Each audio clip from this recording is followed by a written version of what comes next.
Hello friend, welcome to SSC campus. दोस्तों, nervous system दो type के होते हैं, सेंट्रल न्यूरल सिस्टम और पेरिफेरल न्यूरल सिस्टम। दोस्तों, सेंट्रल न्यूरल सिस्टम भी दो टाइप के होते हैं, एक ब्रेन होता है और एक स्पाइनल कॉर्ड होता है। और पेरिफेरल न्यूरल सिस्टम भी दो टाइप के होते हैं, सोमैटिक न्यूरल सिस्टम होता है और ऑटोनॉमिक न्यूरल सिस्टम होता है। दोस्तों, आज के इस वीडियो में हम बात करने वाले हैं ब्रेन के बारे में।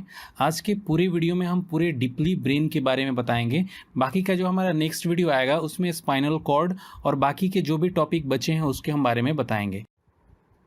ब्रेन मतलब मस्तिष्क जंतुओं के सेंट्रल न्यूरल सिस्टम का कंट्रोल सिस्टम है।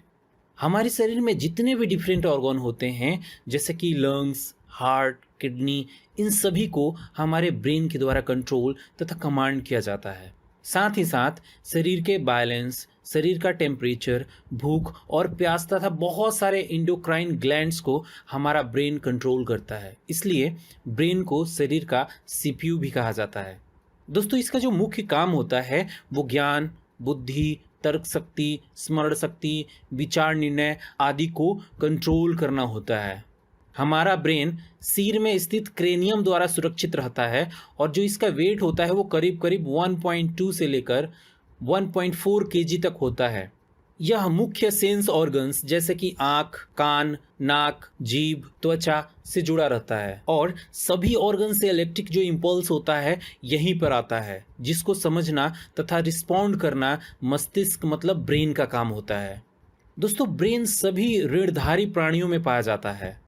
हमारा ब्रेन एक विशेष प्रकार के सेल से मिलकर बना होता है जिन्हें न्यूरॉन कहते हैं। न्यूरॉन हमारे ब्रेन की संरचनात्मक तथा क्रियात्मक इकाई होती है। दोस्तों, न्यूरॉन की जो टोटल संख्या होती है वो करीब करीब 1 खरब से भी अधिक होती है। ब्रेन के मेनली 3 पार्ट होते हैं। फर्स्ट अग्र मस्तिष्क मतलब फोर ब्रेन, सेकंड मध्य मस्तिष्क मतलब मिड ब्रेन, तथा जो लास्ट है पश्च मस्तिष्क जिसको कहा जाता है हाइंड ब्रेन। तो चलिए दोस्तों, हम फर्स्ट बात करते हैं फोर ब्रेन मतलब अग्र मस्तिष्क के बारे में। दोस्तों, यहाँ पर फोर ब्रेन को भी हम 3 पार्ट में डिवाइड कर सकते हैं, सेरेब्रम, थैलेमस और हाइपोथैलेमस। ठीक है, तो सबसे पहले हम बात करते हैं सेरेब्रम की।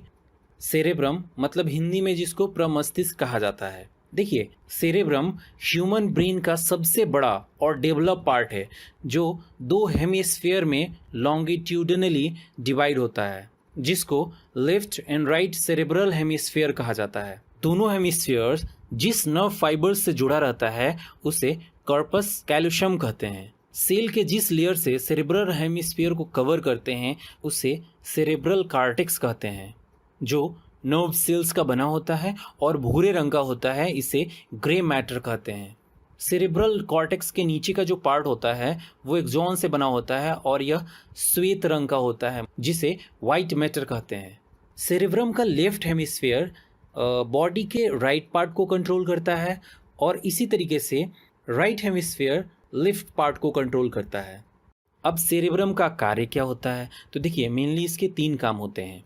सेरेब्रम मानसिक काम जैसे कि सोचना, तर्क करना, प्रॉब्लम सॉल्व करना, योजना बनाना, याद रखना आदि करता है।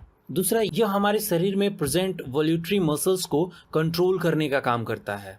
सेरेब्रम आँख, कान, नाक इत्यादि से आने वाले जो भी इंफॉर्मेशन होता है उसको ग्रहण करता है और इस पर कार्रवाई करने का काम करता है। दोस्तों, जिस व्यक्ति में सेरेब्रम छोटा होता है उस व्यक्ति का गाइरस तथा सल्कस कम डेवलप होता है और वह व्यक्ति कम दिमाग का होता है, मतलब दिमाग से पैदल होता है। सेकंड हम बात करते हैं थैलेमस की। तो देखिए, यह ग्रे मैटर से बना हुआ एग शेप्ड जैसा स्ट्रक्चर होता है जो सेरेब्रम के जस्ट नीचे मतलब थोड़ा सा नीचे उसके होता है। थैलेमस उन सेंसरी इम्पल्सेस के लिए ब्रॉडकास्ट स्टेशन का काम करता है जो सेरेब्रम को जाती है। दोस्तों, यह दर्द, ठंडा तथा गर्म को आइडेंटिफाई करने का काम करता है, पहचानने का काम करता है। थर्ड हम बात करते हैं हाइपोथैलेमस की। तो देखिए, यह ब्रेन का वह पार्ट है जो थैलेमस के नीचे होता है, मतलब थैलेमस के भी ये नीचे होता है हाइपोथैलेमस। अब क्वेश्चन उठता है कि हाइपोथैलेमस का क्या काम होता है। तो देखिए, हाइपोथैलेमस का काम जो होता है, जब भी आपको भूख लगता है, प्यास लगता है, आपको गुस्सा आता है, क्रोध आता है या फिर घृणा आता है, किसी पे प्यार आता है, जब आप इमोशन हो जाते हैं, तो इन सभी को कंट्रोल करने का काम किसका होता है? हाइपोथैलेमस का होता है। यह शरीर के टेम्परेचर और शरीर में पानी की मात्रा को भी कंट्रोल करने का काम करता है। दोस्तों, इसके नीचे पिट्यूटरी ग्लैंड स्थित होता है। हाइपोथैलेमस एंडोक्राइन ग्लैंड से निकलने वाले हार्मोन्स को कंट्रोल करता है। तो चलिए अब हम बात करते हैं मिड ब्रेन के बारे में। दोस्तों, मिड ब्रेन जो होता है ना, फोर ब्रेन और हाइंड ब्रेन के बीच में एक छोटा सा पार्ट होता है जिसे मिसेंस कहा जाता है। मिड ब्रेन मेनली 4 बॉडी से मिलकर बना होता है। इन बॉडी को कार्पोरा क्वाड्रिजेमिन कहते हैं। ऊपर के 2 बॉडी टेक्टम और नीचे के बॉडी टेगमेंटम कहलाते हैं। दोस्तों, टेक्टम देखने के लिए रिस्पॉन्सिबल होता है तथा टेगमेंटम सुनने के लिए रिस्पॉन्सिबल होता है। तो चलिए अब हम थर्ड बात करते हैं हाइंड ब्रेन के बारे में। तो देखिए दोस्तों, हाइंड ब्रेन जो होता है ना, वो हमारे ब्रेन का सबसे पीछे का भाग होता है जो सेरेबेलम, पॉन्स और मेडुला ऑब्लांगेटा से मिलकर बना होता है। देखिए, यहाँ पे सबसे पहले हम बात कर लेते हैं सेरेबेलम के बारे में। तो देखिए, यह मस्तिष्क का दूसरा सबसे बड़ा भाग होता है। अगर सेरेबेलम को बेस माने तो सेरेबेलम से यह नीचे की तरफ होता है। इसमें अनेक खांचे बने होते हैं। इसका कार्टेक्स भी ग्रे मैटर का बना होता है। सेरेबेलम शरीर का संतुलन बनाए रखना और पेशीय क्रियाओं में समन्वय बनाए रखने का काम करता है। सेकेंड हम बात करते हैं पॉन्स की। तो देखिए, पॉन्स को मेटेनसेफेलॉन भी कहा जाता है। पॉन्स श्वास को विनिमय करता है। पॉन्स हमारे रेस्पिरेशन के लिए रिस्पॉन्सिबल होता है।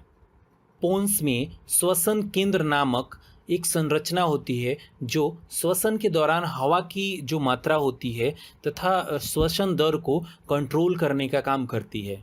थर्ड हम समझते हैं मेडुला ऑब्लांगेटा को। यह हमारे ब्रेन का लास्ट पार्ट होता है जो हमारे स्पाइनल कॉर्ड से जुड़ा होता है। मेडुला ऑब्लांगेटा का जो मुख्य काम होता है वो लार आना, उल्टी आना, हार्ट बीट, आहार नाल तथा अनेक अनैच्छिक जो कार्य होते हैं उनको कंट्रोल करना होता है। यह सांस लेने, खांसने, निगलने आदि का केंद्र होता है जिसको माइलेंसेफेलॉन भी कहा जाता है। दोस्तों, हमारा brain stem mid brain, pons और मेडुला ऑब्लांगेटा से मिलकर बना होता है। तो चलिए अब हम बात कर लेते हैं ब्रेन के जो मुख्य कार्य होते हैं वो क्या क्या होते हैं। देखिए, ब्रेन शरीर के temperature, blood pressure, pulse rate, heart rate और सांस लेने की जो क्रिया होती है ना, उसको सामान्य रखने की कोशिश करता है। वह शरीर के जितने भी अंग होते हैं उसको कंट्रोल करता है। ब्रेन अलग अलग सेंस ऑर्गन की मदद से देखकर, छूकर और चखकर हमें अपने आसपास होने वाले जितने भी क्रियाएं होती हैं उनको बताता है और समझाता है। हमारा मस्तिष्क शरीर में होने वाले हर हलचल को कंट्रोल करता है और हमें सोचने व समझने की शक्ति प्रदान करता है।